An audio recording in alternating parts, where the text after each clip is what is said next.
tired of Greece. The never-ending wars. Battles lost and battles won. In the end, it all came down to the same thing, tit for tat.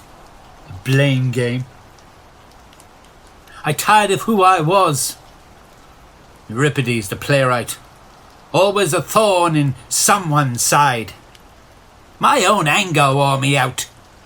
So I came north to this place in search of peace. You could say I exiled myself, tired of watching the strong men get stronger, of watching democracy flounder. I could see there was no space for an old poet. Nothing happens in our times that hasn't already been told in the old myths. My mind keeps going back to Aulus, the raw beginnings of the Trojan Wars that Homer didn't tell, when strong man Agamemnon sacrificed his daughter to Artemis in return for wind to fill the sails of his fleet. I started working on a play, but something odd has happened. I can't bear the thought of finishing it. There is the other version where the goddess defies the pact and saves Iphigenia from the knife. Saves her for what, though? For what kind of life? Will Iphigenia die yet again at a stroke of my pen? Death doesn't look so heroic at my age. And it's breathing down your neck.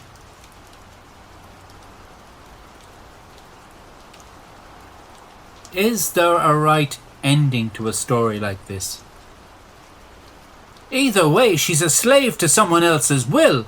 A young girl, barely visible in the bigger schemes, dreamed up by gods or men.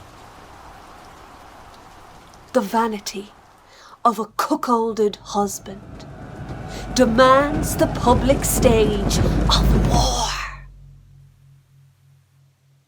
But without wind, the performance cannot begin. Anchors will not be raised, nor armies engage. Instead, men sharpen their weapons, scratch and stretch in boredom while they wait to sail.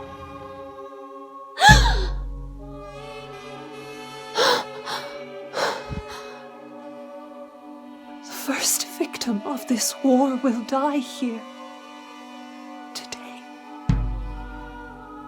No soldier, but an unarmed girl. Agamemnon's firstborn, given in exchange for Artemis to blow wind into their sails and send them on their way. Even for the gods, a bizarre piece of trade.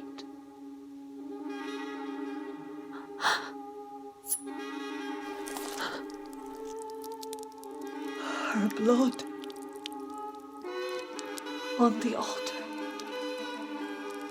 will be the trickling stream that swells till her father's house and all in it are swept away. The wind purchased by this death will be foul. Foul. Like the tall pyre of corpses that will wait for the torch on the shores of Troy. He wasn't going to tell me. It was my mother's servant came to us, the toothless old man I passed in the hall. I could barely make out what he was saying, his accent was so thick. But I heard 2 words. Iphigenia. Sacrifice. Saw my mother's face flush for a moment. then turned the colour of a seasick recruit.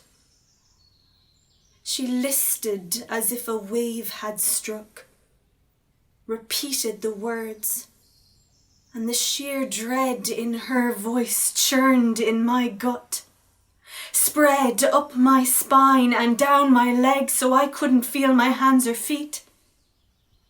I heard myself shriek, "He's lying!" But she didn't answer. Then my father came. Still no answer. He was looking at my mother, not at me. And then I read it in his eyes. Die. And for what? So Helen could be brought back. She doesn't even want to be here. On my knees, begging him to let me go on being what I've always been. His daughter. Why does it have to be me? Why not Helen's daughter? Why not Hermione? Not a word. He was still looking at my mother, or at his feet. I looked at his sandals. They were clean. They were always clean. I never felt real fear till then, the urge to flee. I said terrible things, begged him to hide me away in a goat-herd hut, dress some slave girl in my clothes and send her to the altar in my place. Confound the gods, if that's what it would take. Am I ashamed? No. Fear is stronger than shame. Then he cried silently, though his tears were not for me.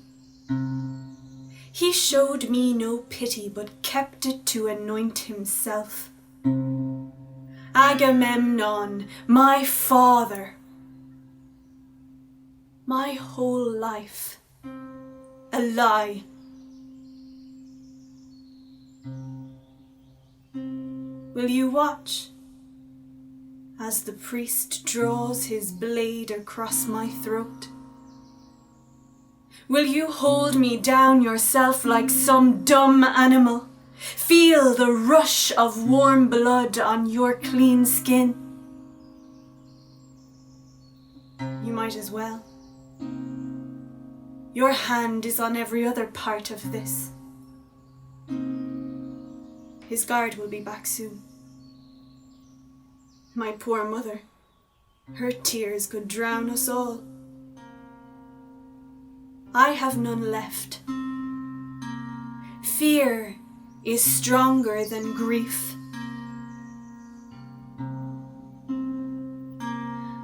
I see her now as a broken mosaic with lots of pieces missing. Something from a distant past.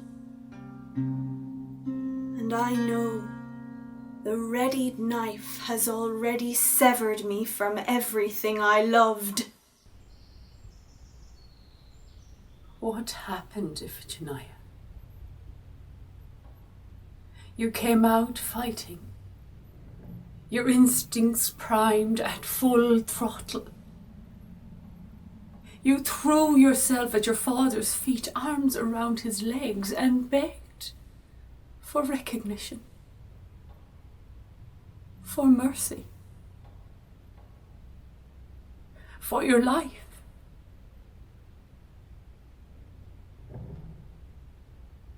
What made you change course from the fight to survive to this? Listless resignation. Not the whims and whingings of Agamemnon's squaddies, steaming and mutinous in their tents, spoiling for a piece of action. Or was it Odysseus? That fraud. harping on and on about Greek glory as though your death serves some great cause. The only cause he serves is his own ambition. Or that pious old snake, Calchas the priest. He dropped the poison in your father's ears. How to appease the goddess Agamemnon and gain fair winds. Kill 2 birds with 1 stone.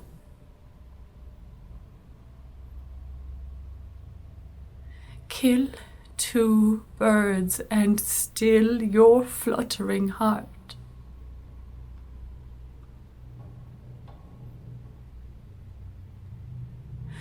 Dry-eyed, you watch me weep? We both know the gods have little interest in a mother's tears. But that won't stop me plaguing them, beating at their doors with my prayers and offerings. I gave you a name that means strong-born. But what strength is there in this silence? Hold tight unto life, Iphigenia. Do not make it easy for them. I would rather see you kick and scratch at their eyes, swear and curse their houses with foul obscenities, than surrender your lost moments in this mute surrender.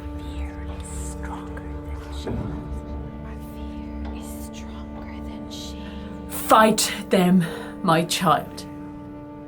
And do not let them dignify this slaughter with the pretense of your consent.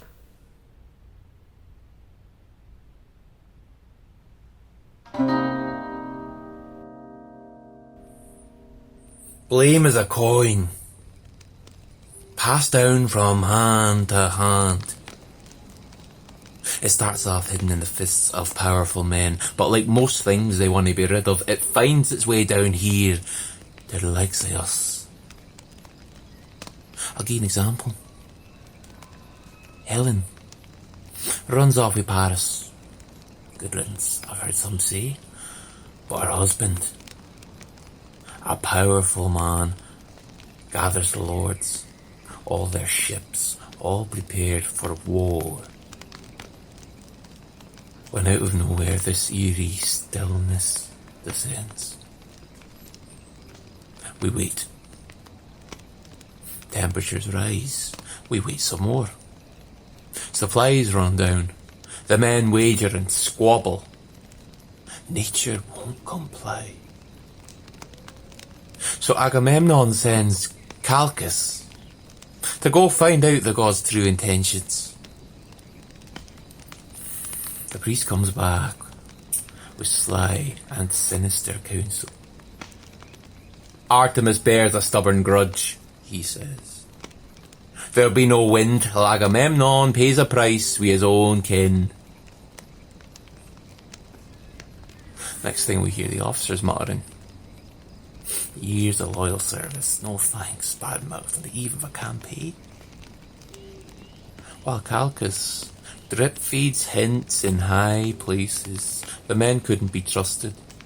The anger meant for Troy could climax too soon. All that frustration spurting out prematurely. Who knows? They could even harm their own people.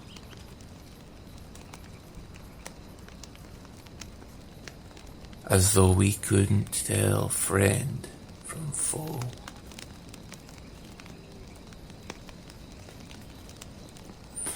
In the end, it wasn't us that harmed our own. Agamemnon needed to pass on the blame. Couldn't be seen to make a free choice. Couldn't shoulder the guilt for his daughter's death. So the coin passed down, hand to hand. It was tarnished by the time it came to us. The rank and file. It always has. It turned our fingers black.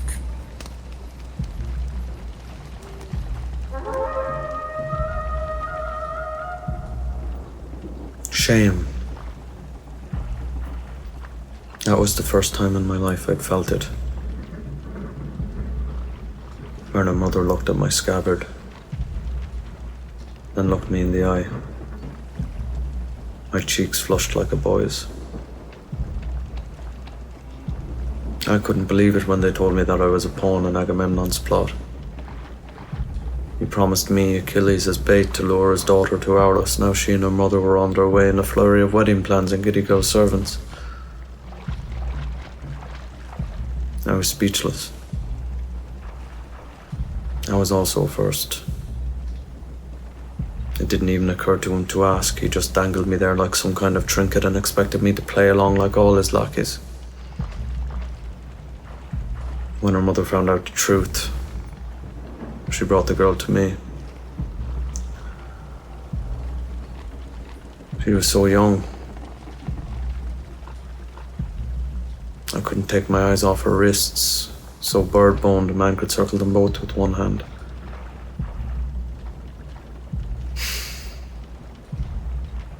I gave my word I wouldn't let them go through with it. But the will of a god is the sharpest blade a leader wields. And he had it all figured out. It wasn't my idea, he said, it was what she demanded. Artemis would have Iphigenia in return for a slight, and nothing but nothing else would but lift those anchors or steer those ships out of Aulis.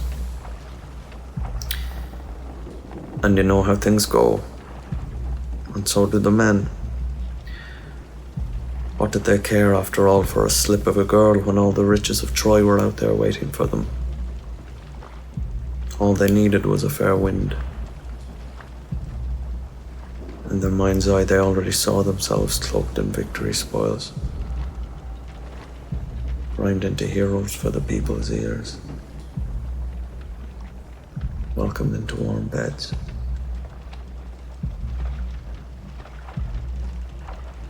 What's wrong with you anyway, they jeered. Lost your appetite for a fight. Lovesick for Agamemnon's child.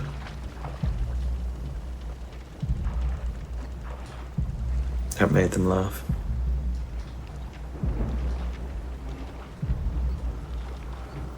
So I gave up. And my oath slid back into its scabbard limp. When her mother came to me again, still pleading, I told her straight that there was nothing that I could do. It was out of my hands, that there was no turning them. And that's when she looked at me like that.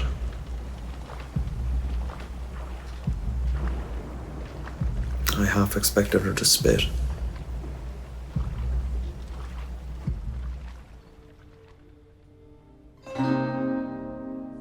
The oracle said if. No one seems to remember that part. It was perfectly clear. If the Greek fleet wanted to sail to Troy in pursuit of Helen, Iphigenia was the price it had to be paid. Artemis gave him a choice. Sacrifice the girl and win fair winds for the campaign, or else raise anchors, forget about Helen, Paris and Troy, and go home. It was his decision. Not that you'd think that listening to the troops. You'd swear I wrote the oracle myself the way they go on. I'm only the delivery boy. I suppose it's less complicated to hate a priest than a king or commander. Definitely safer than hating the gods. The soldiers are a superstitious bunch. Maybe it's because death is always in their sights. Theirs or someone else's. Better someone else's, let's face it. It was Odysseus suggested consulting the oracle. Funny how mud never sticks to Odysseus. What did they expect to come from the oracle? All that unnatural heat and stillness. It was clear the gods had a hand in it. And Agamemnon, knowing he had shown disrespect to a goddess, did he really think she would suddenly comply with his ambitions? No. She went right to the crux of the matter and made him choose fame or family. The oracle made him show his true colors. Of course, that's not how it looks to the men. Odysseus made sure of that. Put a nice spin on it. Poor Agamemnon, forced to sacrifice his poor little girl for the glory of Greece. Whatever that means.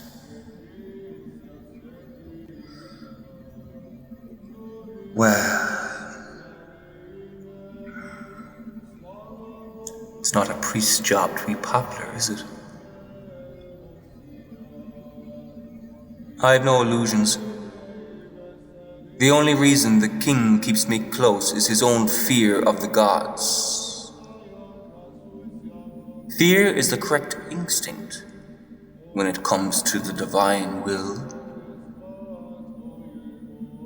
But this time, he didn't fear enough. He made his choice and sacrificed the girl. My nails cut into the palms of my hands. Look ahead. Look straight ahead. One foot. The other foot. Is this what my father wants? Is this what the goddess wants? Is this what my people want? My footsteps count down the final moments between me and the altar too close. Fear dusks all affections. Memory twilights. My pulse roars in my ears. The sun blinds me. It glints the raised blade. They hold me fast. Pulse in my ears, and now a wind howls, blows dust in my eyes.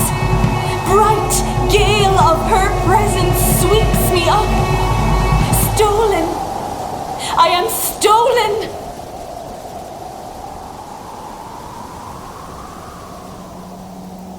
But no one could bargain for what happened next. The strangest sacrifice I'd ever seen. The moment the knife was raised, a gale blew up, out of nowhere, blinding us at dust. As soon as we could see again, the victim was gone, magicked away, and replaced by a deer, its life bleeding away on the altar.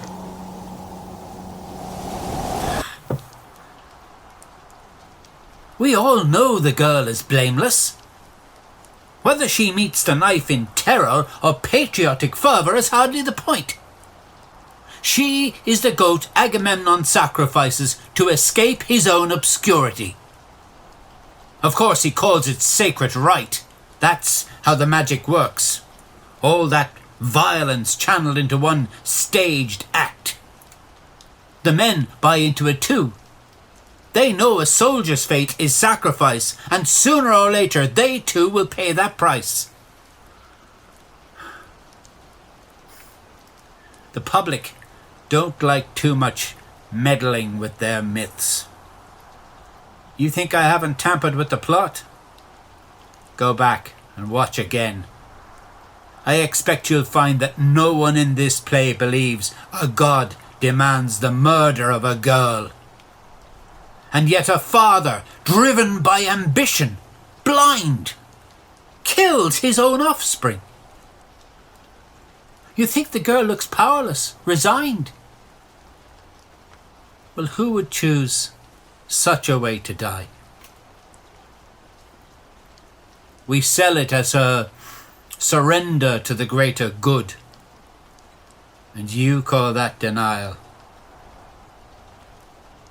Would you rather see her dragged by soldiers to the altar, hear her ear-splitting screams as she begs again for her father to spare her?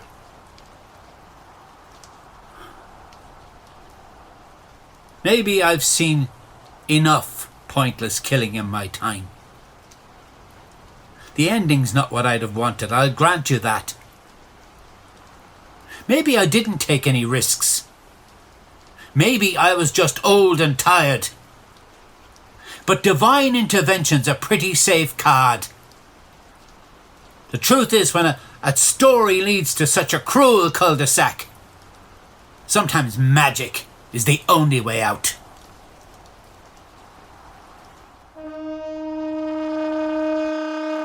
Magic, or moral high ground.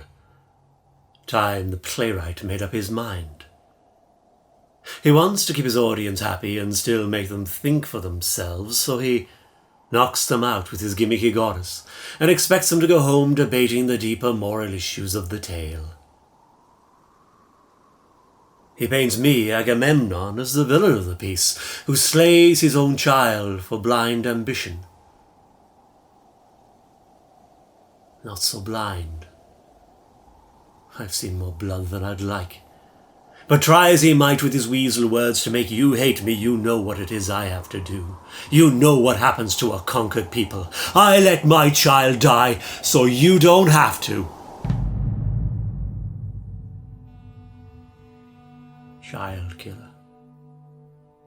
You all know that. And still you play the game. Wave me off to war from the harbour wall, me and every other soldier Greece can spew out on seas, on plains, and onto the pages of plays. Anything to keep the barbarian at bay.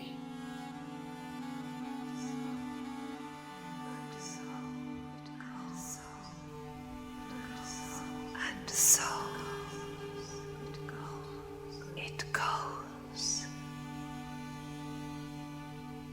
The suffering of those who do not sail to war. The ones who have no quarrel with their neighbors, who will not see one coin, one ear of corn from all the stores and wealth of glittering Troy. The women are another currency of war, seized in the frustration of defeat or triumphant lust, passed between the calloused hands of soldiers who feel only the solid ache between their legs. For nothing will stand in the way of a soldier and his claims to spoil. He spoils, defiles, pollutes, drags down the highest born and the lowest. Victims. All to be taken as slaves. Who would be a Trojan woman now, as the Greeks advance with stealth on compliant seas? Women, sleeping in their beds, unaware they will lose not just their men, but also their freedom.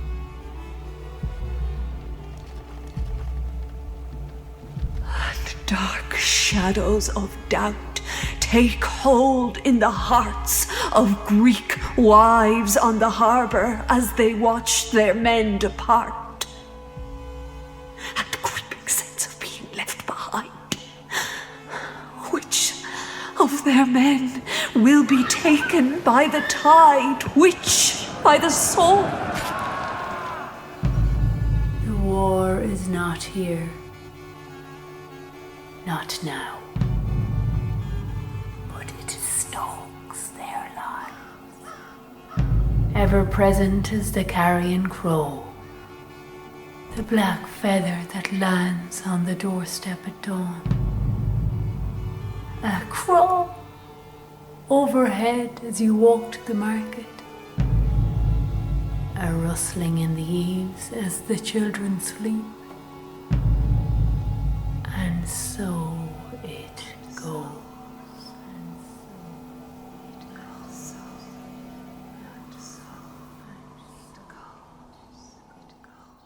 Impossible to escape, the perfect sister, dead or alive. She was always the good child. Agamemnon had 3 daughters. His blood flowed in all our veins. Yet Iphigenia was the only real princess. Never a hair out of place, never a step out of line.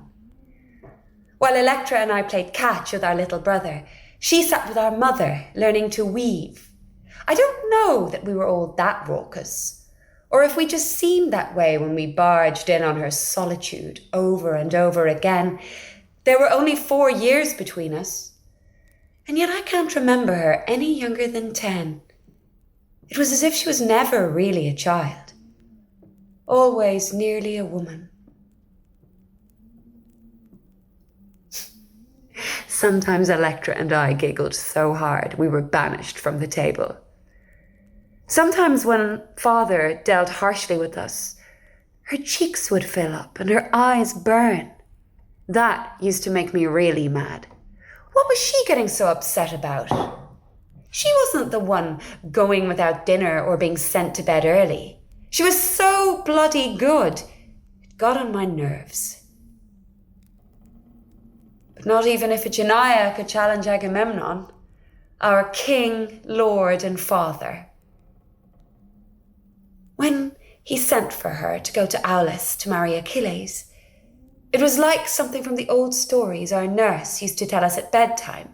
Iphigenia was to marry. And even though I had no interest in boys, something like envy stuck in my throat. I wasn't invited. Neither was Electra. I was so cross. The minute they left, I went up to her room, tore down all her gowns, and threw them on the floor.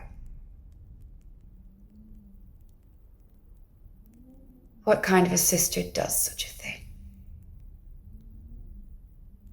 How could I know she would be taken from us, and not into marriage? Later, the word came from Aulis. Then Mother came home. She hardly ate or spoke for weeks. Father was gone too, of course. We'll never know what thoughts he took with him to Troy.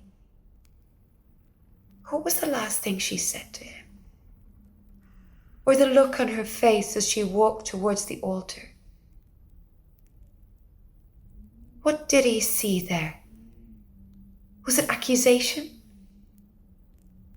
I don't think she had it in her. She was so good. Did that last look stay with him, far from home, as he paced the shores of Troy on the eve of battle?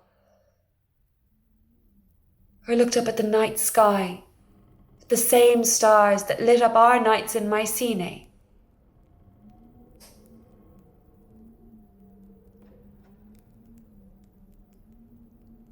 I doubt he gave his other daughters a second thought. She shut us out, you know, after Aulis, or shut herself in. Either way, my mother disappeared that day along with Iphigenia. She forgot she had 3 other children. I was still a child myself, but I practically reared Orestes, while my little sister mooned about the place full of what-ifs and if-onlys, crying every time she went into Iphigenia's room. In the end, I had to tell the servants to lock the door. Sometimes at night, though, I still think I can hear the hinge squeak as if someone were stealing out or stealing in. I suppose I learned to shut a lot of doors. In the end, I forgot where I left some of the keys. When he put his arms around my neck, the heat of my little brother's body was the only human heat I knew for years. If that wasn't bad enough, then Aegisthus, my father's cousin, came sniffing around. We welcomed his company at first. A man around the house, a kinsman, one of us, we thought. The others were too young to see what was going on, but I saw the way the servants glanced at each other every time he came to the door. I saw the way he drew her out, our mother, working his way past the hard shell of her grief, like working a pin into a periwinkle till it catches hold of the coiled flesh and pulls it out. And I saw the change in her. It wasn't as if she was swept away by passion. It was as if she had woken up from the past, the memory of Aulus, and decided to live again. She never mentions Iphigenia. She never mentions our father. She never shows affection. Not to Aegisthus. Not to us. Her children. She has decided to live this way, with him by her side. And we must share in the lie of this usurper, this cuckoo in our home. There was something about the silence that fell after they led her away to the altar. They kept me in the tent. But even before the messenger burst in to tell me, I knew it was a fate more frightening than death. Artemis had called in her favor, but not the way the oracle said.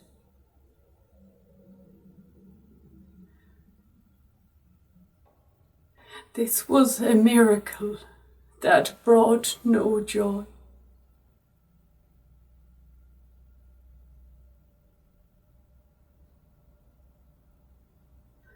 Where are you, Iphigenia?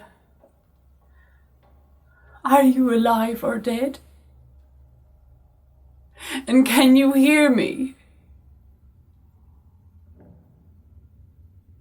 If I could speak to you once more, I would say just one thing.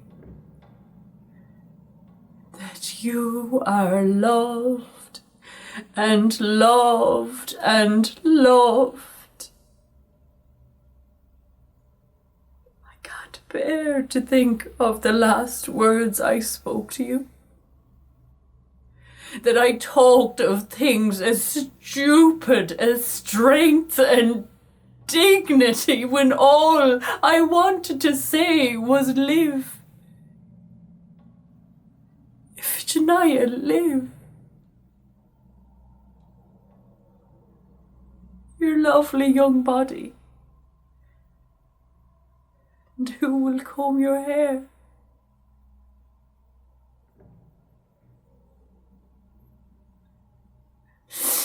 Where has she taken you?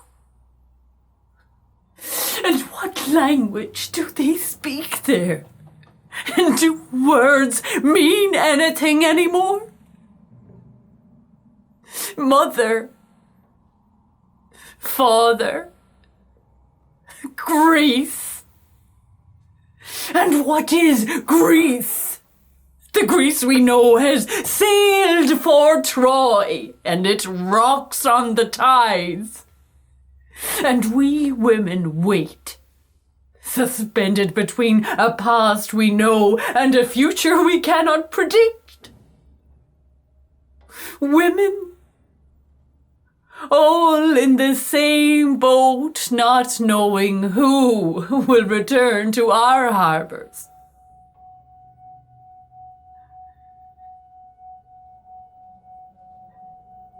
Grit has lodged itself somewhere between my soft woman's flesh and the hard shell that protects it. It's the shell I grew when I married your father, Agamemnon. And the grit rubs and chafes. It steals the luster from my heart. But one day, it will turn into a hard, shining pearl, the proof of my pain, to be set in the handle of a dagger.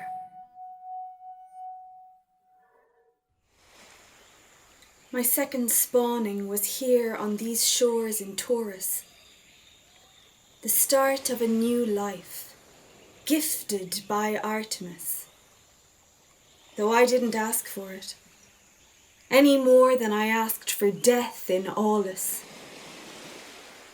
A newborn, old enough to marry. But that's all gone now. Gone with the old life.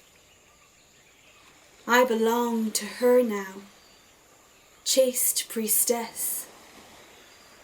I serve her with sacrificial rites I have little taste for. But where's the wonder in that? I miss my home. Thoughts of it bring a pain that cuts deeper than the sacrificial blade. I swallow back the bile that rises when I think of Agamemnon. Blink away scalding tears when I recall my mother's face.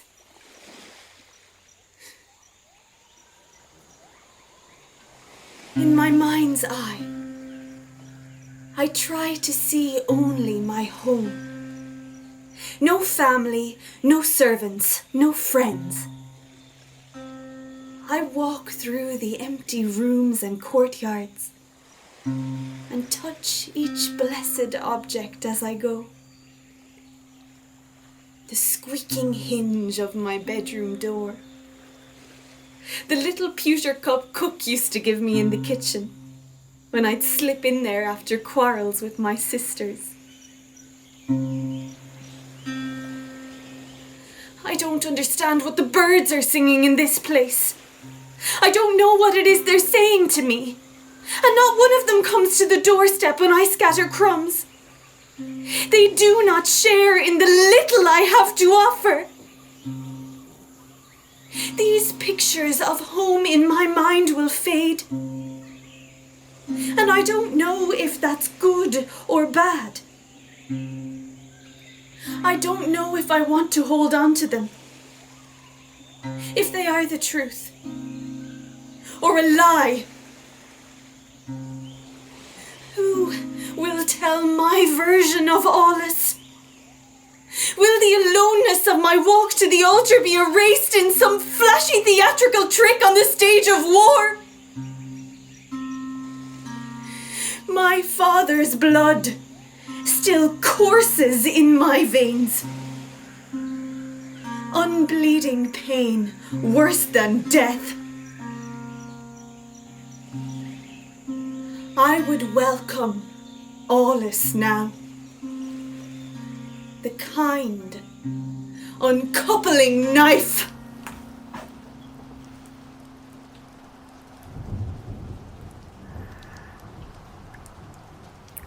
Rain-sodden sparrows peck the last seeds from my doorstep. My bones ache from the damp. I wish I could summon as much courage in my own heart as I penned in Iphigenia's mouth.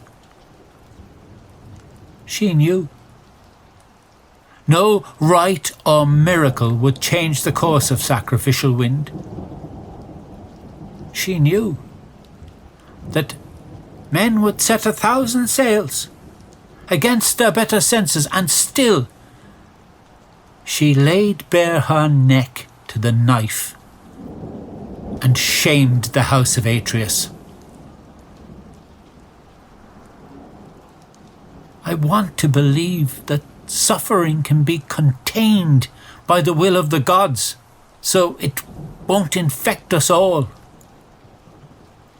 I try to trust in what I do not know. The power of this tale to speak beyond my control.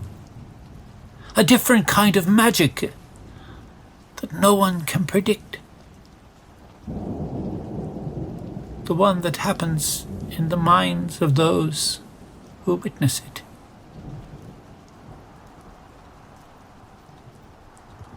War has lodged itself in my memory and my lungs, and nothing that I write seems to dock in the safe harbour of conclusion.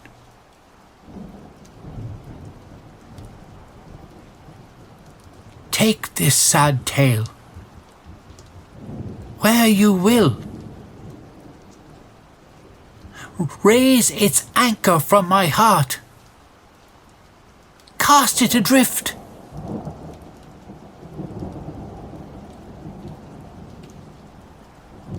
Clouds darken the horizon.